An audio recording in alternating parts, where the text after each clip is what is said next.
So would you be?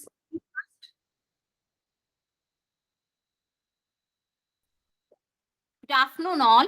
On behalf of IoT Academy, we welcome you all for the fifth session of National Level Faculty Development Program on workshop on NIRF, National Institutional Ranking Framework. Let me introduce the resource person of today's session, Dr. Namita Rajput. Dr. Namita Rajput is currently the Professor, Department of Commerce, Sri Aurobindo University of Delhi. She has a rich teaching experience of 27 years. Her qualifications include Masters in Commerce, MPhil, PhD in International Business, and a postdoctoral research fellowship program in finance. She has contributed tremendously in the area of research, primarily focused on banking and finance, human resource management, and sustainability.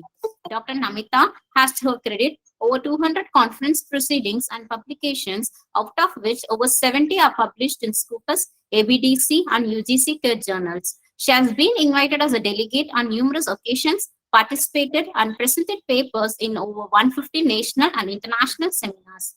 She has published over 33 books and is credited with the copyright of 3 theories: the BAC theory of leadership, the 3 E's of motivation, and 3L theory of work culture, registered with the Government of India. She has been a recipient of several awards and honors from national, academic, and social organizations, as well as the Government of India. To name a few, Dr. S. Radhakrishnan Lifetime Achievement National Award, Women Excellence Award in Education, Outstanding Researcher Award, and Best Women Iconic Award. She is a life member of various societies and organizations such as Indian Commerce Association, Indian Management Association, and ALMA. She is also a member of the editorial and advisory board of various reputed international and national newspapers such as InterScience Journal and Sage Publications. We welcome you, ma'am, and with this, we hand over the session to Dr. Namita Rajput. Ma'am, please. Yeah. Yes, greetings to everyone.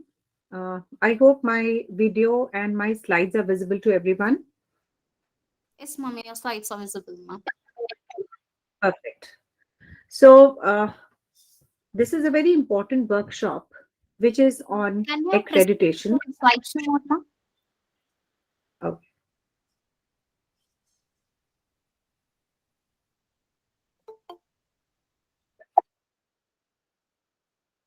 Okay. Yes, ma'am. Thank you. So this topic is a very pertinent topic, which is in relation to the ranking framework. And as a matter of fact, if we do not achieve marking of the accreditation and the quality enhancement, the institutions which are not following these standards or not upgrading themselves in terms of accreditation, upgrading the quality framework and continuous the upgradation of the quality framework in their process, in their the institutional aspects and the important matters, then those higher education institutes will be out of the line, and they no more will be in the category of the institutes which the students will like to enroll themselves into. And that is why we talk about NAC, UGC, NIRF, NBA, that is National Board of Accreditation, National Assessment and Accreditation Council. These frameworks are, very, very playing a very pivotal role in enhancing the quality standards. And specifically, when you are coming on to the NIRF ranking plays a very vital role in the institutions. It builds the institution in terms of this is the top graded, top 100 institutions in India. And it attracts the students that are very passionate and bright on the subjects. And it also brings the immense opportunities and the platforms to the institutes. Because I'll tell you the reason why.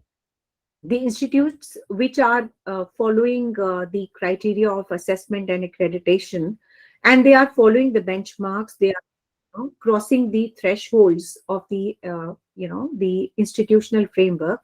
So those institutions not only will be having a reputation, but in terms of whatever funds they would require, in terms of what loans they require, in terms of their placements, in terms of their social practice, in terms of their increase in the enrollment ratio, all of these things will be on a brighter side. So that is how, and that is why we are into the framework of the National Institute of Ranking Framework.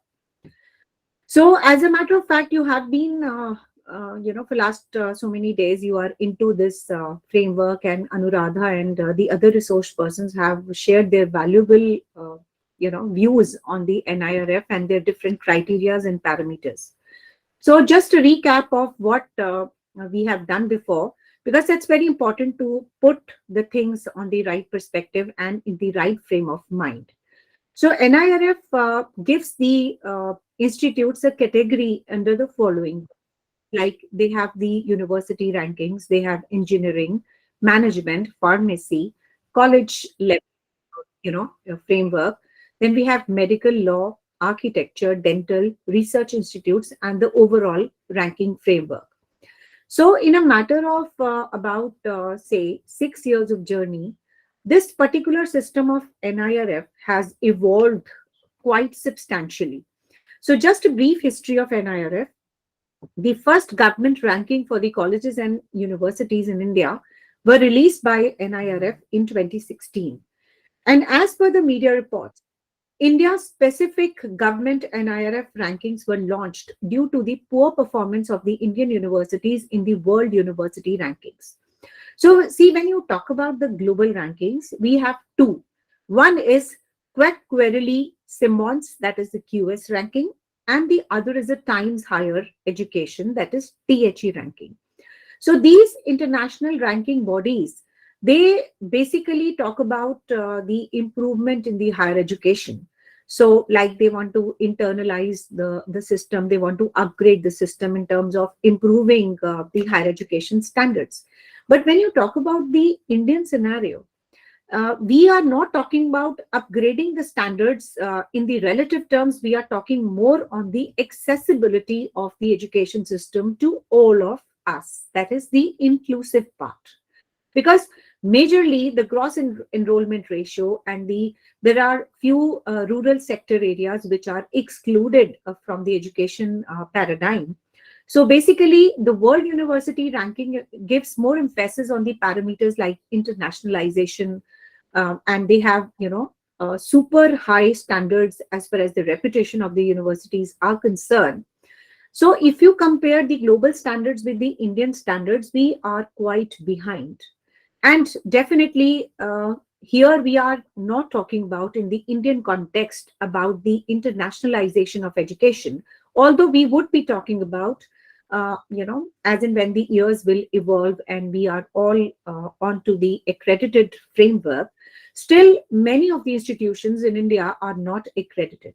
So once they are not accredited, they are not familiar with the ranking frameworks and they are not able to follow the benchmarks. They are not able to upgrade the quality standards. So if you want to talk about the Indian ranking framework, NIRF is supposed to be a very good and authentic ranking framework. Why? Because here we are talking about the data which can be very easily collated, number one. Number two, it has the power of being validated by the third party. So the issues of when you talk about the objectivity and subjectivity, NIRF is the Indian ranking framework where all the Indian universities, colleges, discipline-wise and subject-wise institutions, they go for accreditation, and the data is easily collatable and probably it is easily validated also by a third party. So that is why we give a lot of emphasis on the NIRF ranking. So broadly, you have been given a training on about many parameters because this is your, I think, fourth day. You have talked about you've already attended the training by Anuradha, Professor Anuradha, on teaching, learning and resources, research and professional practices, graduation outcomes, etc. So basically, I will be talking today on the outreach and inclusivity. But before on expanding the framework, let me just give you a few more facts about the 2022 ranking, which will give you the insights of how the ranking framework is being upgraded, it is being evolved, and it is being expanded as far as the overall parameters and the ambit is concerned. So continuously, the National Institute of Ranking Framework is evolving. And if you talk about the 2022 ranking, there are about 7,254 institutions.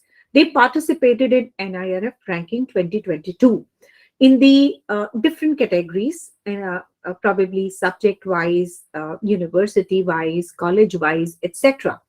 And of course, we are same framework of evolving into the institutional framework for overall category also. So this has actually fascinated many of the universities and the colleges that you get an overall ranking also in NIRF, besides your subject wise ranking and your discipline wise ranking. So that is a very, very important decision which the NIRF is taking every now and then, that it is being evolving as per the dynamic parameters. So these are primarily the 5 parameters which are very vital for any higher education institutes for building up, in fact. So the expansion and the evolving framework I will be highlighting here. The Ministry of Education is very pleased to present the 7th edition of the Indian ranking for the year 2022. So with the immense exercise of last 6 years, the overall framework has been consolidated. There are substantial improvements which have taken place, and the terms have been expanded, and the additional categories like subject, domain, ranking exercises, increasing number of institutions, they have actually been expanded. So these, particular data I have taken from the NIRF website, from the different documents, and tried to be very, very simple and lucid and giving you a very crisp presentation here, that the ranking exercise of 2022 continues with the practice of providing an overall ranking. This is one, which involves the universities, research institutes, degree colleges, discipline-specific ranks, engineering, management, pharmacy, law, medical, dental, and architecture. And in future also, it is being evolved. And here, a lot of emphasis is given on collecting the right data under the right framework, and they have touched the different new nuances of bibliometric citation analysis and the new trends and advances in data science and data crunching. So when you talk about the whole exercise of the NIRF, the NBA plays a very vital role. The Inflipt Center of Gandhinagar has also executed their prime role in coming or showing a light to the new framework after 6 years. So this was the 7th year of the ranking framework. It started in 2015, and the first ranking was published in 2016. So unlike other rankings, India ranking deploys the objective parameters and the matrix with the factual data, and which is you're able to validate by a third party source, and the third party source includes the Web of Science, Scopus, and Derwent Innovation. So there are, when you talk about the different 10 categories, and the 11th is the university type. So we differ on the formats, we differ on the matrix, we differ on the overall weightage as far as those 5 parameters are concerned. But more or less, the nuances are the same. That is, we center on the upgradation of the quality framework. And of course, when you talk about a huge number, so which has participated in 2022 ranking framework. So under the different domains and the categories, just to make it more advanced and just to make it more good, because students, they look after the grading, they look after the ranking, and they look after the grades when they are supposed to take a very vital decision of their life, that is a transitioning from a school to a college. So here is an important slide which gives you a ranking of top 10 universities and colleges in India. As you can see that the up to the 8th rank is being backed by IIT with the different locations like Madras, Bengaluru, Bombay, Delhi, Kanpur, Kharagpur, Roorkee, Guwahati, followed by All India Institute of medical sciences on the 9th rank, and the 10th rank is Jawaharlal Nehru University. So these particular slides I have specifically put on so that you are able to catch the interest of how the ranking has taken place. So now moving on with the summary of ranking parameters and the weightages in the 2022. So when you talk about the teaching, learning and resources, the total marks assigned is 100, whereas the weightage which is being given to the teaching, learning and resources is 0.40. So research and the professional practice is again of 100 marks with a little less weightage, that is 0.15. Then we have a graduation outcomes with the total marks of 100 and the weightage is 0.25. And now coming on to the main parameter which we have to expand, that is the outreach and inclusivity. That is 100 marks and the weightage is 0.10. Followed by the last parameter, that is the perception, again is of 100 marks with a very less weightage of 0.10. So since we have already talked about it, so just a very passing comment and a very passing line on it. When you talk about the teaching, learning and resources with a ranking weight of 0.40 with the total marks of 100.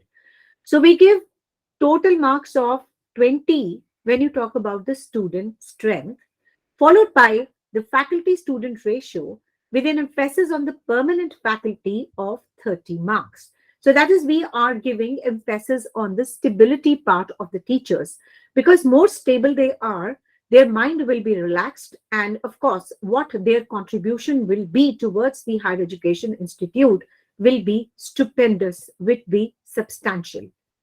Followed by a combined matrix for faculty with PhD or equivalent and the experience which backs the 20 marks.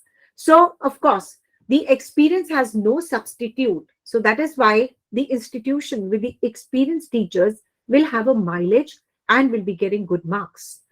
Followed by the financial resources and their utilization, which is of 30 marks. So when you talk about the financial resources, it is important to have the financial resources, but even it is more important to spend it in a right way and the utilization of the money in a right perspective. That is spending on the teachers, spending on the projects, spending on the infrastructure facilities, which is available to the teachers. So this is how the framework works. Followed by a research and professional practice with the ranking weight of 0.15. So we give 70 marks on the combined matrix for the publications, and in which the InflipNet plays a vital role in getting the data validated from the third-party sources. Then followed by a combined matrix for quality of publications with 30 marks. Then we have a parameter called graduation outcomes with a ranking weight of 0.25. So here when you talk about a combined matrix for placement and higher studies is 40 marks. See, when you talk about the student support and progression of criteria 5 of NAC, this is somewhere similar to that. Like if when the graduation is completed, so there are two options available to the students. Either they will go for the higher studies, that is for their MPhil and for their PhDs. The MPhil has been scrapped in the new education policy, so they will be probably talking about the doctorate and the other research degrees. Then, of course, or they will be placed somewhere in terms of getting a good job. So both the data are collated in terms of the placement and in terms of the higher education or higher studies, which signifies the student support and progression bags 40 marks. Then we have the matrix for university examination, which is of 40 marks, and the median salary, what they're getting. So here we are talking not of the quantity, but of the quality. So if the median salary is high, of course, the marks will be on the higher side, that is the 20 marks. Now coming on to the main parameter which we need to discuss, that is the outreach and inclusivity, which has a ranking weight of 0.10. So where I have highlighted a particular line in yellow, which states that the outreach and inclusivity, when you talk about all categories, that is the dental, the architecture, or we have discussed the 11 categories. So it is the same. The ranking weight is also the same, and the marks are also the same. That is 30, 30, and 20. Now let us expand. How much is for 30 marks? What is the percentage of the students from the other states and the countries? This we call it as a region diversity. Like, for example, we have so many states in India. So if we have the students across the states, so that means all the cultures are being, merged. So students automatically, when they become a part and parcel of the institution, there is an automatic learning. You learn the culture from where they have come, because they are not a standalone individual who is joining the institution. It is the culture which is being united. It is the handshake of the different states together. It is the handshake of the different countries together. So what different countries are they have in their plate, and what different states have been in their plate. So we are all eating together. So this region diversity makes the institution more enriched. So we have to talk about the students as far as the different regions are concerned, different states are concerned, and also of the different countries, because we have now a culture of the global part, and we have the students across India and across the world. So for this, the parameters carries 30 marks, followed by a percentage of the women diversity carries 30 marks. Then we have economically and socially challenged students, that is ESCS, for 20 marks. And the facilities for physically challenged students, that is PCS, is also equal to 20 marks. Then the last parameter is of the perception, which carries 100 marks with a weight of 0.10. That is the peer perception in terms of the employers, and the academic peer, which carries the 100 marks. Now talking about the overall ranking weight, that is 0.10. So overall assessment metrics, when you talk about the outreach and inclusivity, we have RD, which is of 30, plus WD, that is the woman diversity, equal to 30, plus economically and socially weak students for 20 marks. And of course, the PCS also equal to 20 marks. That is the physically challenged students. So when you talk about the different kind of parameters which are a part and the metrics of the outreach and inclusivity, let me just give you what it means. So this parameter majorly deals with the representation of the women and other marginalized and the minority students in an institution. So the first is the percentage of the students from other states and the countries. So it is a very clear in its title only that the name suggests that is calculated based on the total number of the students in an institute belonging to the other states and the countries, followed by the percentage of the women. It is calculated based on the number of women enrolled in an institute as the students, faculty, and other administrative jobs. So the what is the expectation of the university? What is the expectation of a college? 50% in terms of the students and 20% in terms of the faculty. So we will be dealing it as and when we will reach there. So just an overview of the OI parameter. Then we have economically and socially challenged students. So it is calculated based on the number of economically and socially challenged students being provided full tuition fee reimbursement by the institute, followed by the facilities for physically challenged students. So it is calculated based on the facilities provided for physically challenged students. That is they are either having a visually impairment, or they are persons with disabilities. That is PWD, that is a physical category. So on this particular slide, which is on the screen, you can see here the different types of the ranking, which is being given by the NIRF ranking. The first is the overall ranking. Then we have management, followed by engineering, pharmacy, colleges, law, architecture, medical, research, and the dental. So these are the different types of categories, and I have tried to take the screenshots of the OI weightage and the OI ranking weight and the parameters. So here you can see in all the categories, whether you talk about the engineering, pharmacy, law, medical, dental, research, architecture, and any other, and the overall category, the overall ranking weight is the same, that is 0.10, and all the parameters with their connecting marks are also the same. So there is no differentiation, which means what?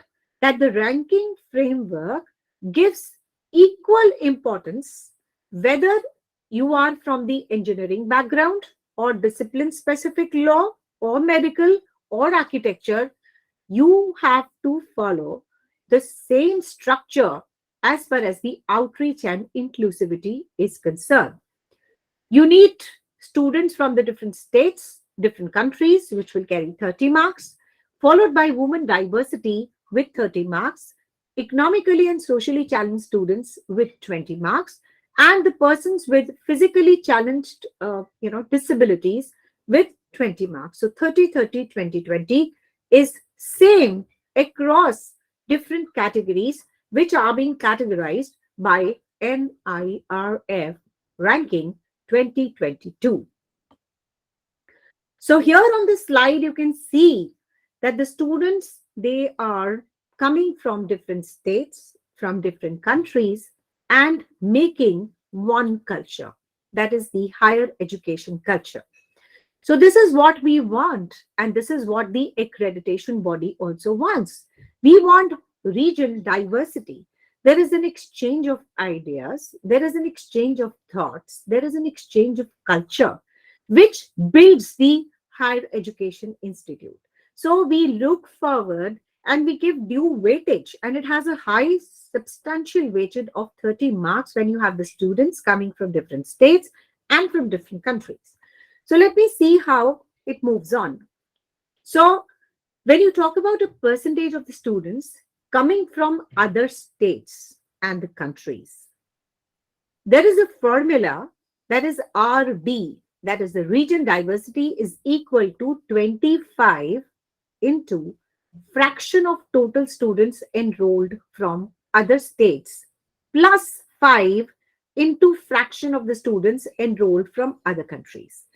So you can see here into the formula that when you talk about the different states, it is multiplied by 25. And when you talk about the students from different countries, it is multiplied by 5.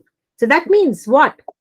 More importance is given to the students coming from different states, and less importance is given to the students coming from different countries. So that means what? We want state diversity, and we give emphasis on the state diversity compared to country diversity. So this is how we calculate the total score of 30 marks. That is 25 into fraction of students enrolled from other states plus 5. That is the weight is less here. 25, it is there in case of these states, and 5 is there in case of the different countries. So we collate the data in a prescribed format given by NIRF window. That is the data capturing system. So next, coming on to the percentage of the woman diversity. So when you talk about a woman diversity, we have a total marks of 30.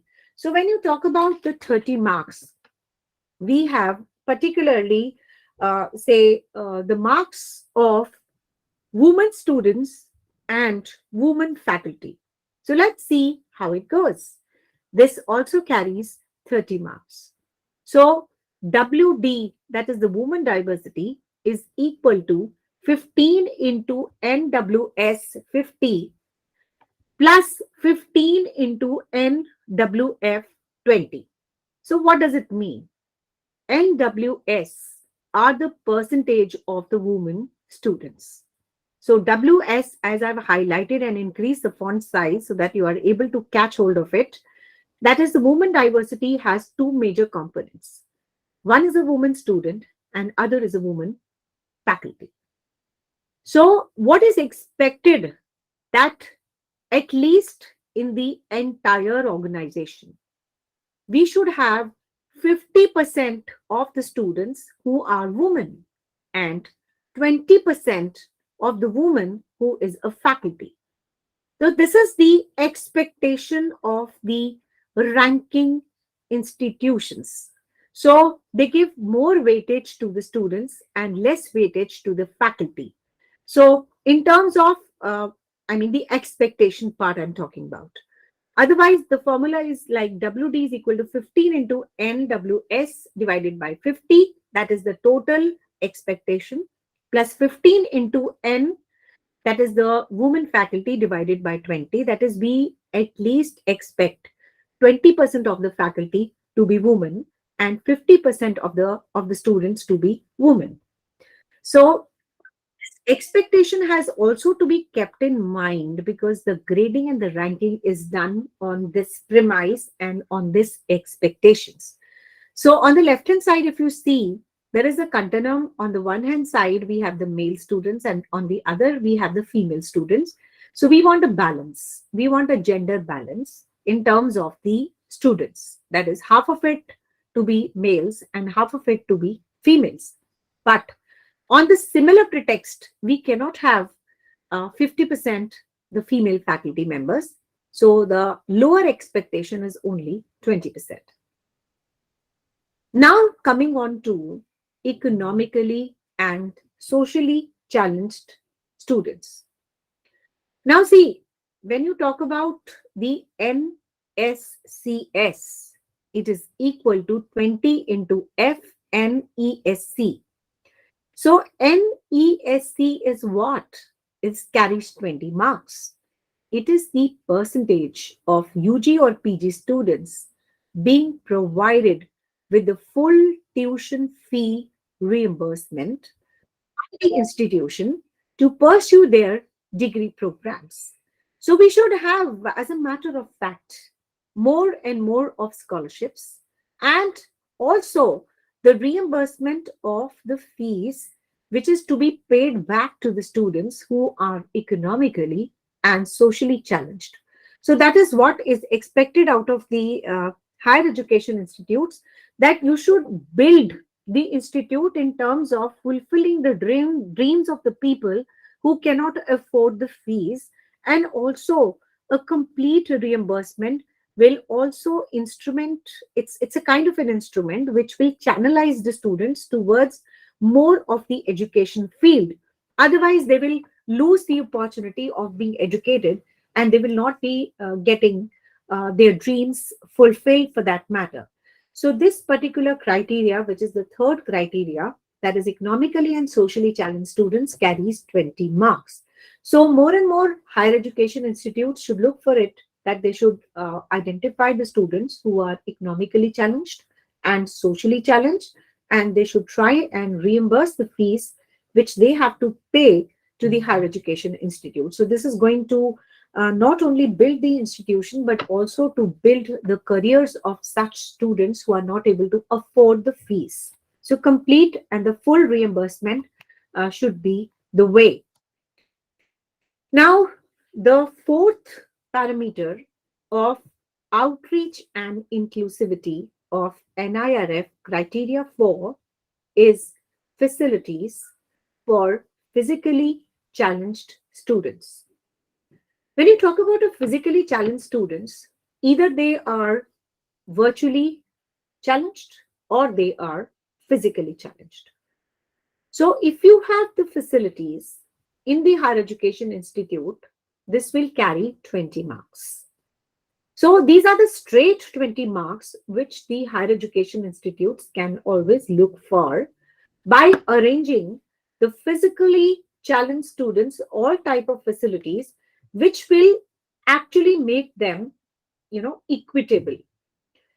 It is not that you are equal, it is about you should be equitable.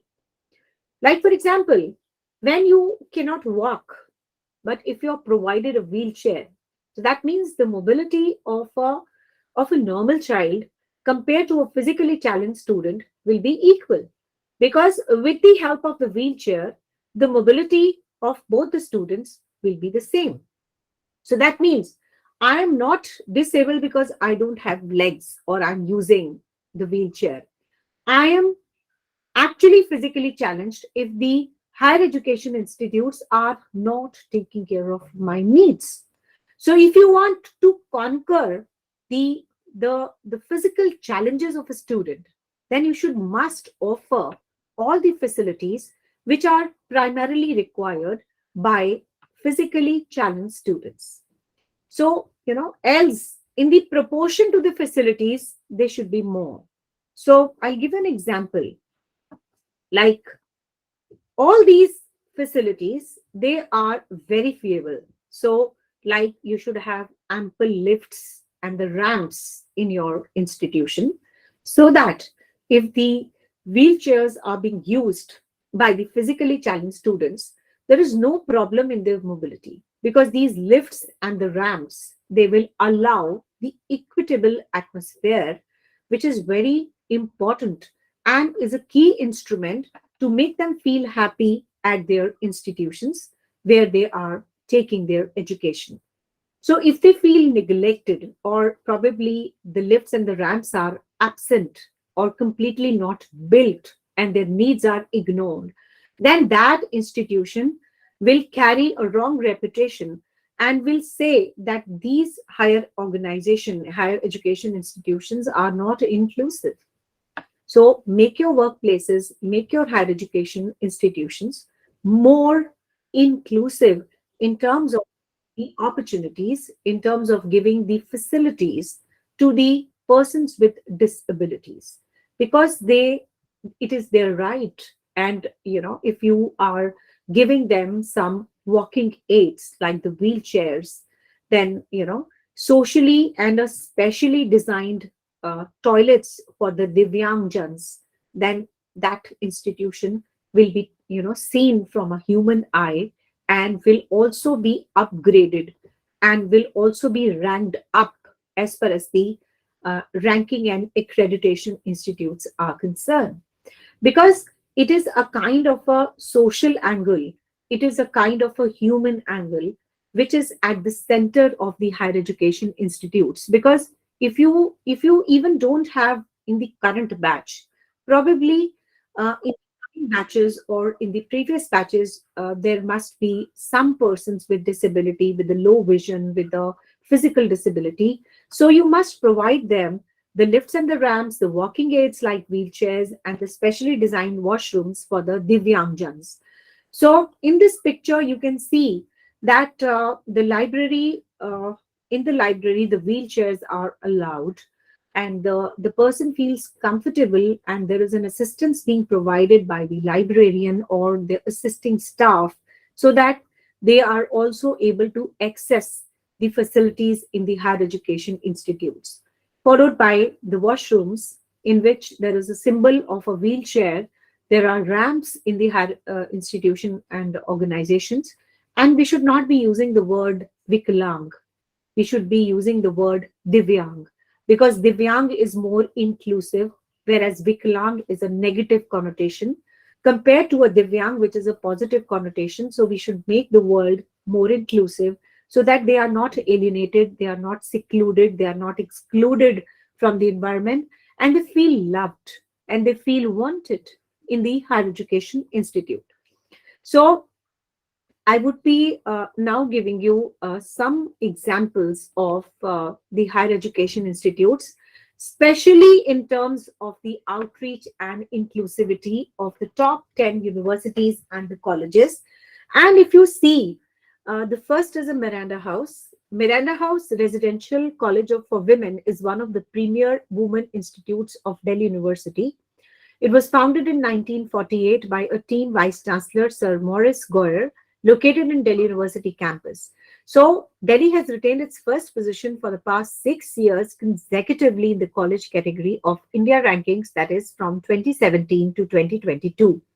So what I want you to see from this particular slide, that is all these particular bar diagrams are highlighted for all the 5 parameters which are a part and the parcel of the ranking framework. So I want all the participants to see the first factor here, which is written as OI. So in the outreach and inclusivity, the percentage of the Miranda House is 77.06, followed by Hindu College, which is on rank 2. So here also the outreach and inclusivity is close to 80%, followed by Presidency College, Chennai, with here it is about 51%, but the other parameters are very high. So the average rank of the college moves to rank 3. Then we have Lady Shriram College for Women, LSR, also from Delhi.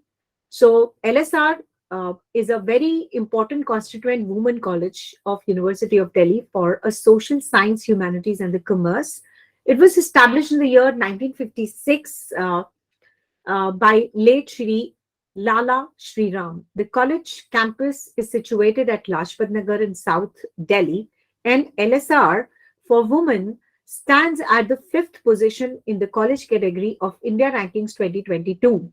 So the Delhi between 5th to 8th positions in the college category of India Rankings 2017 to 2019. So it has been on the prime positions ranging from 5th to 8th. So here, if you also see the outreach and inclusivity, it is close to 76%, followed by Krishnamal College for Women, Coimbatore, with also an OI percentage of 64.34%, so which is close to 65. And if you see Atmaram Sanatan Dharm College, which is also a constituent college of a University of Delhi, if you see OI, that is outreach and inclusivity, it is close to 72%. So what I mean to say here is that you cannot ignore and the concept of the college and the concept of inclusivity and the concept of having more of women representation, more of facilities for the Divyangjans, and more facilities for overall the socially challenged students. So if you have an inclusive vision as a university or a college, so all these perspectives will pay a long way and will also be helping you in upgrading the standards of the higher education institutes. So this ranking framework, when you talk about the NIRF, and if you talk about the other parameters, so definitely NIRF is supposed to be a perfect ranking framework, which gives more power to the institute, because they are attaining the thresholds of all the parameters which are a part of the higher education institutes. When you talk about the teaching and learning, when you talk about the resource and professional practice, when you talk about the graduation outcomes, when you talk about the outreach and inclusivity and the peer perception. So here, as a matter of fact, more emphasis if you give on to the outreach and inclusivity, although there was a debate that there are many IITs which have backed first 8 positions, the diversity and inclusivity is relatively less. I would not say that it is absent, but it is relatively less. So there was a debate and there were so many articles and criticism going on that why the NIRF has given them the first 8 ranks. But probably they are performing well on the other parameters, and this is the average score of all the parameters together that they get the ranking. So what I want to say here is that all these 5 parameters which you have been trained for in the NIRF should be given due importance in terms of their weight, in terms of their importance, in terms of their components, and look after the inclusive atmosphere as far as their diversity, equity, and inclusion is concerned. So if you include the Divyangs in terms of giving them all kind of facilities, all types of their needs are being catered to. So if you're blind, the blind reading softwares are there. If you are, the blind pathways are there. If you are not physically handicapped, so definitely the ramps and the lifts will play a vital role for them to be inclusive in the organization. And if you are definitely the marginalized section that is economically and socially challenged, so you are also equating them by reimbursing their fees. So this is how we look for, the dreams of the organization are there when everyone is happy, everyone's need is being catered to. And of course, when you talk about the women section, so in the other ranking frameworks also, a lot of importance is given to the gender parity and gender equality. So gender sensitization workshops, giving women a powerful position in terms of their administrative skills, in terms of giving them the empowered role.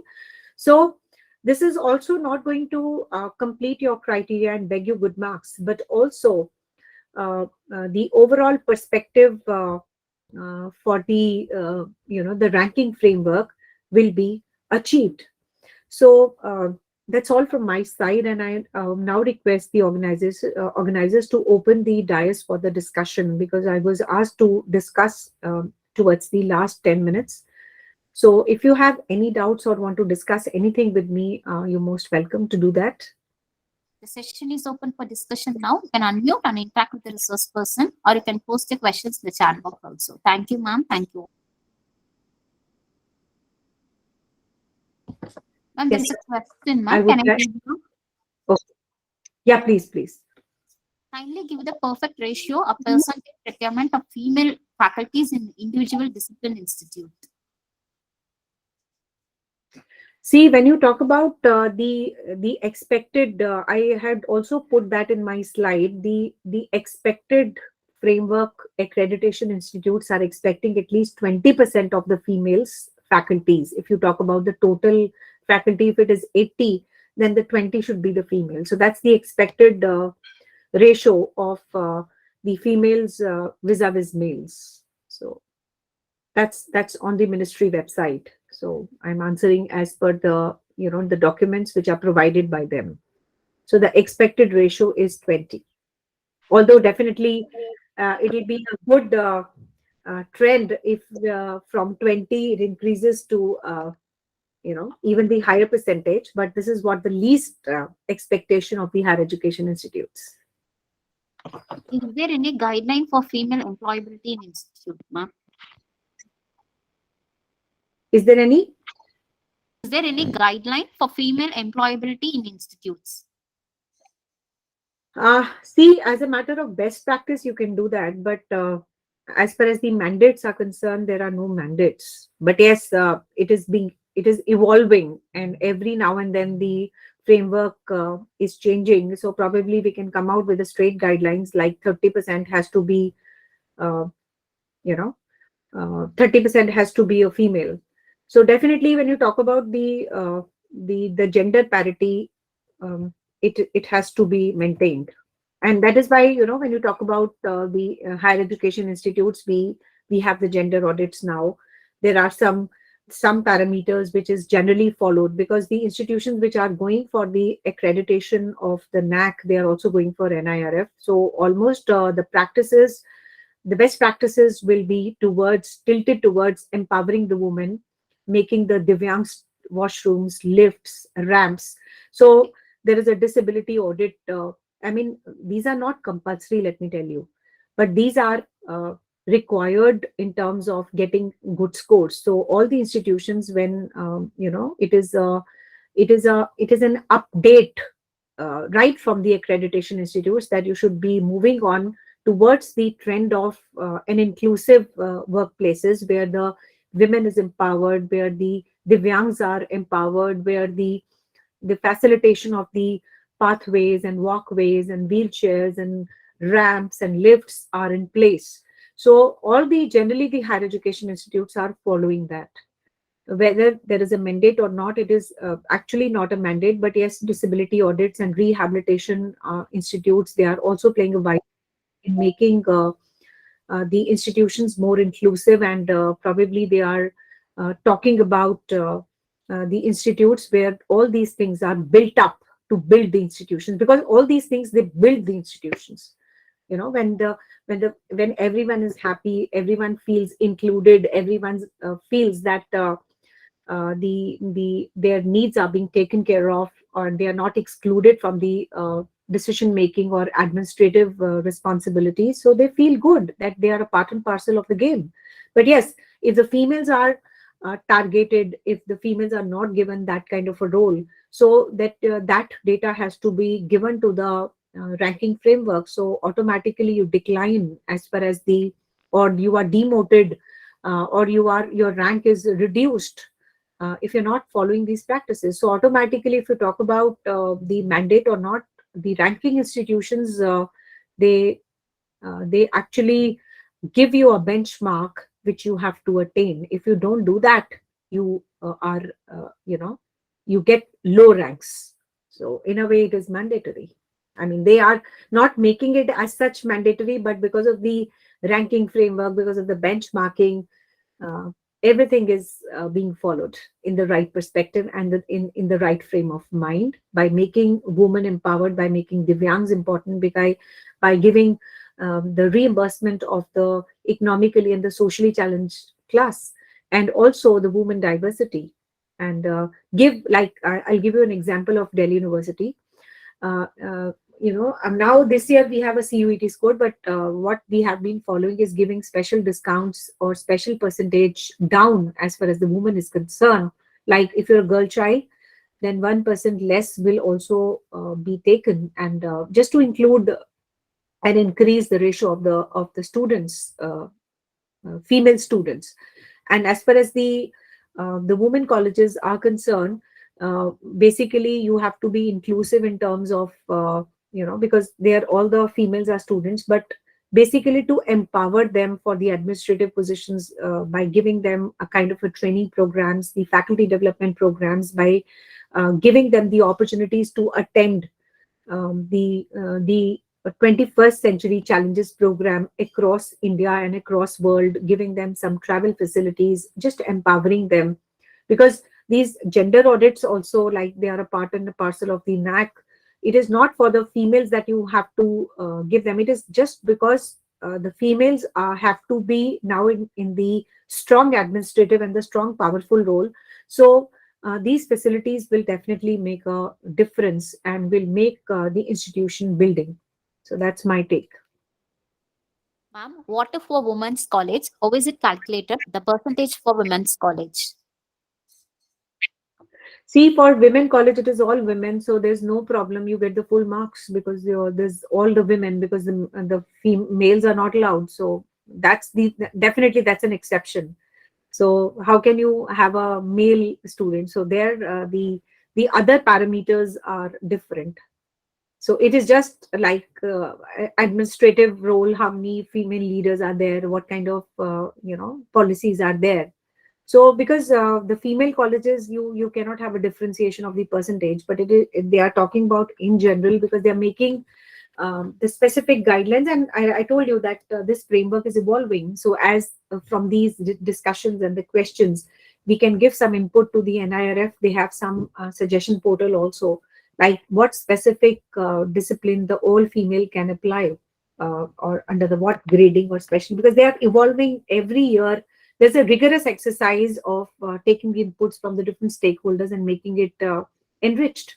So this is an evolving structure, what I feel is, and it is like they are ever taking the suggestions and they are incorporating into the framework. So this is going to make one day a very, very clear and a very lucid form of a structure, and probably it will take the only, I think it will be the only framework which will be left, because it is considered to be the most authentic. So this is how we do. If it's a women's college, then what should be the required percentage of men as well as women? See, when you talk about a male or a female, so here we will be talking about the non-teaching positions only, right? So again, the perspective will be the same, uh, because it is not important for the faculty positions to be women. It is about the other staff to be a woman. So probably the non-teaching positions will be considered. And normally, the administrator, they take into account this kind of, because whatever we do now, the center point is what and how we can improve the accreditation, the quality, and the benchmarking. So that perspective is always kept in mind. This is what I feel. Can we get the benefit in NIRF if physically challenged faculty is there in the institute? Kindly explain the percentage weightage of physically challenged students and faculties in the institute, ma'am. See, we have a particular roster, 200-point roster, which is being followed in the our central universities.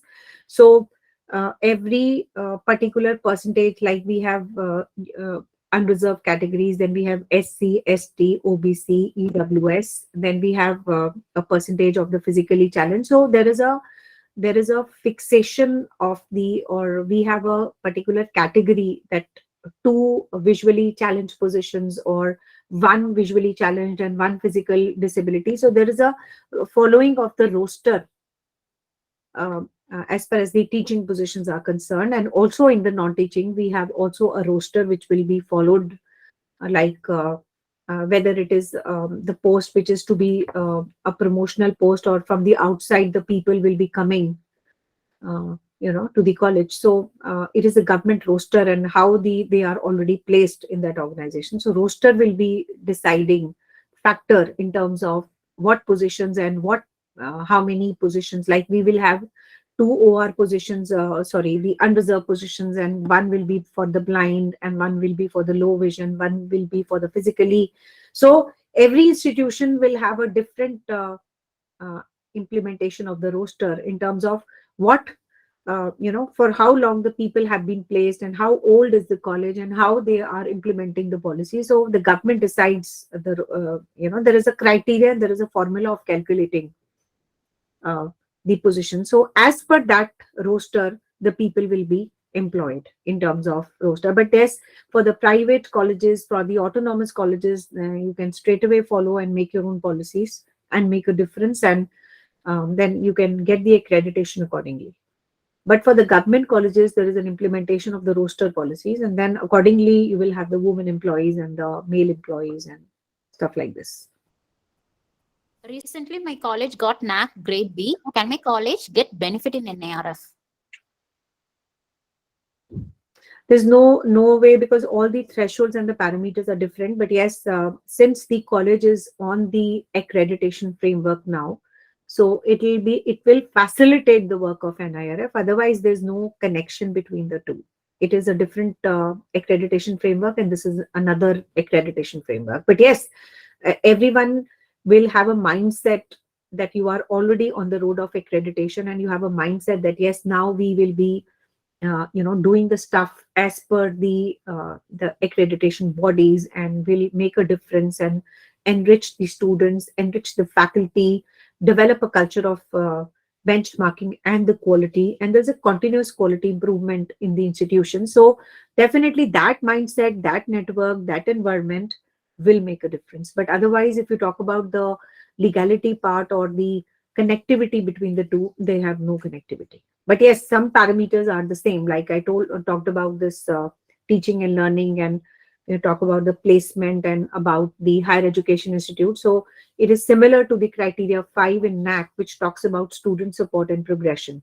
Like how many students are, the career and the guidance cell will help, how many scholarships they get from the government, how many scholarships are given by the private body, then of course what infrastructure are given to the students, then about their placements also.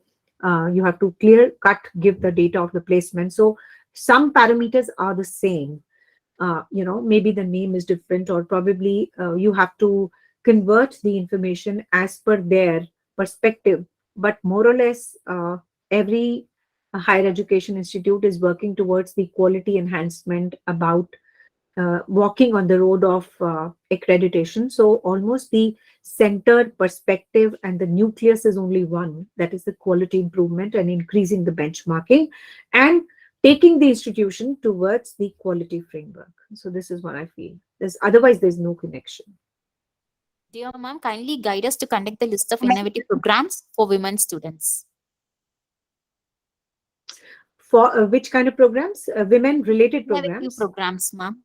Kindly guide us to conduct the list of innovative programs for women students. Okay, innovative. Okay. So I will be very happy to answer this.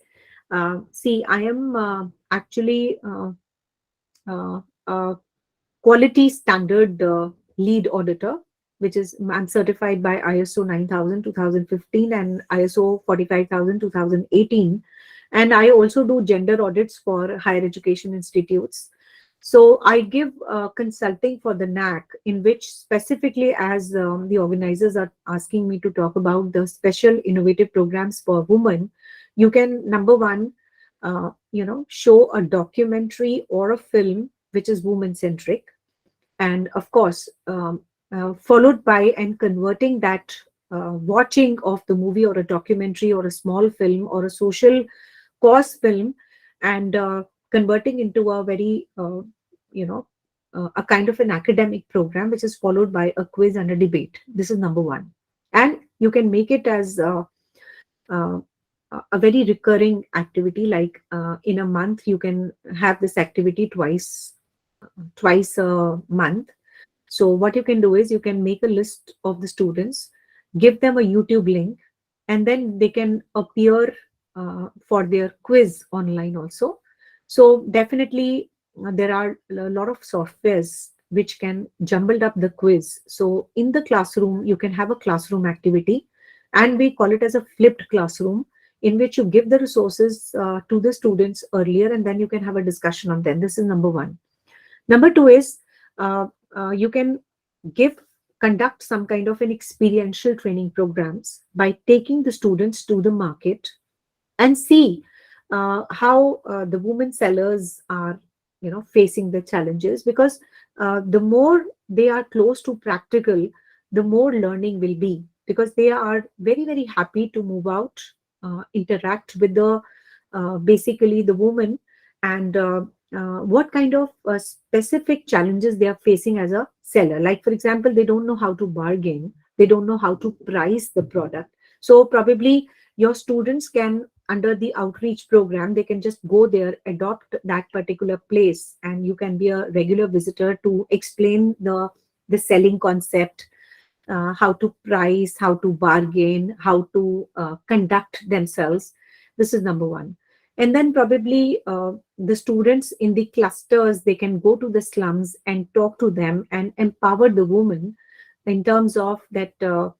If you are facing the domestic violence, or if you are facing a sexual abuse, because nowadays when you talk about the sexual abuse, that is the POSH and the POXO training can also be conducted in the slums by your girls, and talking each one of them, and then probably you can call a POSH and a POXO trainer, and your girls can assist of your higher education institutes, because this is a learning only. Then they organize the events, they are a part and parcel of the POSH, that is the protection of sexual harassment at workplace, and protection of child from the sexual abuses. So these are the two important things which you can always organize, because there is a sexual girl abuse which is increasing. After every blink of an eye, a child is abused. After 16 minutes, a girl is raped. So you can have and conduct some sessions or the talks, which is followed by some documentary watching, spreading awareness about their rights, spreading awareness about the helpline numbers, and because everyone is using a mobile, so how to download the particular apps. Like if you are in a position of some unsafe zone, so there is a particular app which is being launched by Delhi police, so or probably in your own places there must be particular apps, and probably the higher education institutes can also provide a protection which is technology driven. So that also can be conducted in the college, because the private and the autonomous colleges have the power to spend and do everything by a technology and make an app, owing to which if some girl is in a trouble, so probably she can click a button, so automatically the information goes to 5 different people, one to the local police, one to the parent, one to the emergency number, one to a star number, etc. So these are the different innovations. And probably you can go in for some kind of skill workshops for the girls, like making of the dabbas and the lunch and the fire free cooking, make a bangle watching, like bangle making, some tea. You can innovate like anything. So I have a plethora on a number of events which I can really suggest to you. And then probably when you talk about the women diversity and what kind of activities they can play, so every framework, when you talk about the National Board of Accreditation, National Assessment and Accreditation Council, National Institute of Ranking Framework, ATL. So primarily, if you are more into the woman-centric activities, it is going to make a difference, and you can be an agent of change, and you can build the country also. So thank you so much. Dear participants, So I any can other have more queries? questions. And one more thing I would like to tell and greet you, that you have been very patient, because it is very difficult to hear from somebody. And I'm so fortunate that you have been a very patient listener. So thank you so much. Thank you so much for this. Ma'am, what are extension activities? See, extension and social reach activities are basically, having more of social work, into your institution. So social extension is basically when you talk about a social work, and social extension activities give actually a good learning to the students. And basically the social extension allows a quick repurposing of the assets from a major social platform to run within our framework. So everybody is now moving on to a social network and a social extension activities in the higher education institutes, because there's a huge learning for the students, and they learn about when you talk about the community service, the student orientation to the community service, like blood donation camps, awareness, sensitization in and outside the campus, village adoption, like for example, Unnat Bharat Abhiyan, Vidya Saksharta, and then youth exchange program, then about summer internship, doing it with the society. So basically, it's about the student orientation towards the community service, which will actually make a pronunciation of these activities and make your students more comprehensive in their learning. And they learn how to do a seva in the society. They learn how to be how to extend their help as a volunteer to the society at large. So that's a social extension activity. Making the slum people read. Yes. Any other queries or questions?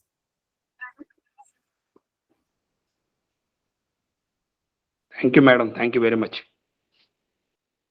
Thank you. Thank you very much, sir. Can I request everyone to switch on the videos so that we can have a good picture? Because this is the only disadvantage in the online, that when you see the faces, you feel very good, when the people are there interacting with you.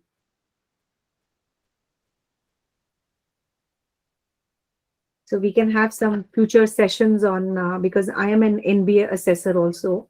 I go for the peer team visits, so I can tell from the assessor's point of view that what we look for, how we check the documents, and what specific preparation the institutions can do to upgrade the quality standards, the benchmarking, how to implement the Bloom's taxonomy, how to create the thinkers, all these things, they actually build the institute.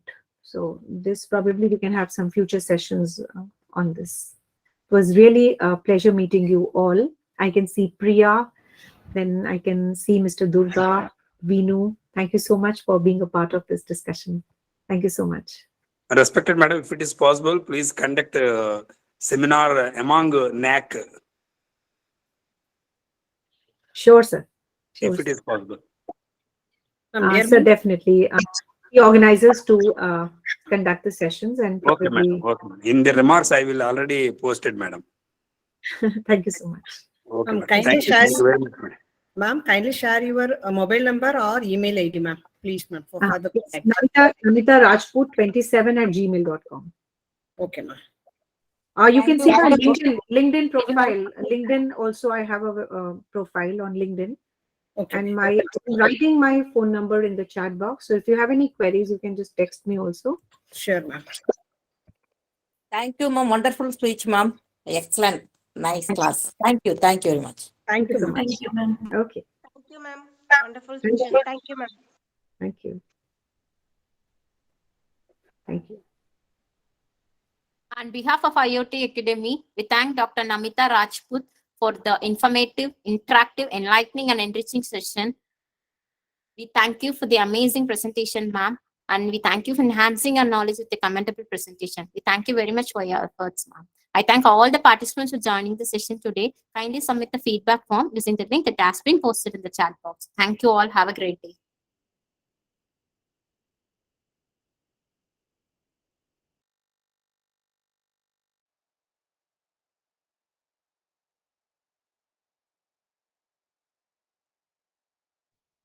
Dear participants, the certificates will be delivered through mail by evening. Please check in the spam folder and also in the promotional messages. Dear participants, the certificates will be delivered through mail by evening. Please check in spam and also in the promotional messages. Thank you all. Have a great day.